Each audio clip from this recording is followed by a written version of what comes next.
बिहार विधानसभा की 4 सीटों का परिणाम आने वाला है और इसके पहले अनुमान लगाने का दौर जारी है। सियासी जानकारों की माने तो लालू प्रसाद यादव की सियासी विरासत को इस बार झटका मिलते दिख रहा है। जिन सीटों पे आरजेडी का कब्जा रहा इस बार के विधानसभा उपचुनाव में वहां की तस्वीर बदलती सी दिख रही है। वैसे अगर देखा जाए तो बिहार की राजनीति अब धीरे धीरे बदल रही है और बिहार में होने वाले उपचुनाव ये तय कर चुका है कि अब बिहार की राजनीति भी बदल जाएगी।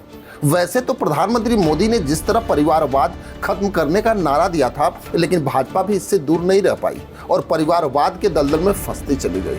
वहीं जनता का जो रंग दिखा उससे अब ये तय हो गया कि जनता अब अलग मूड में है।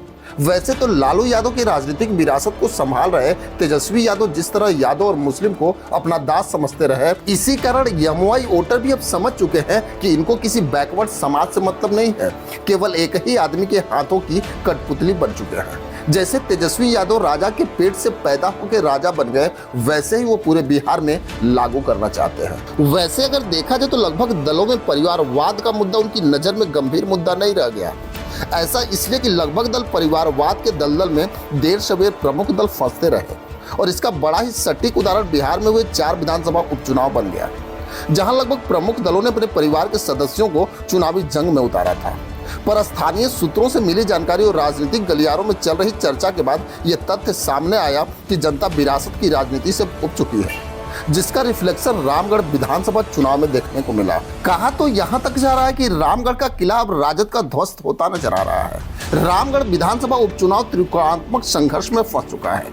राजद के उम्मीदवार अजीत सिंह, भाजपा के उम्मीदवार अशोक सिंह और बसपा के उम्मीदवार पिंटू यादव के बीच मुकाबला है।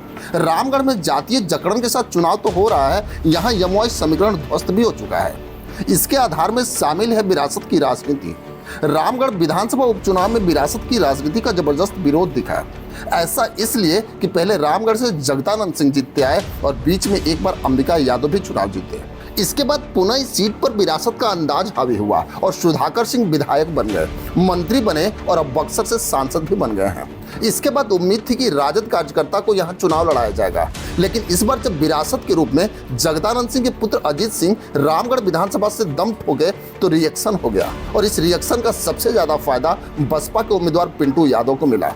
इस बार यमुआई समीकरण रामगढ़ विधानसभा में बिखरते दिखा और इसका फायदा बसपा के उम्मीदवार पिंटू यादव को मिलते दिख रहा है। वैसे अगर देखा जाए तो दलित वोट पे राजद की जो पकड़ थी वो भी बसपा की तरफ जाते दिखा।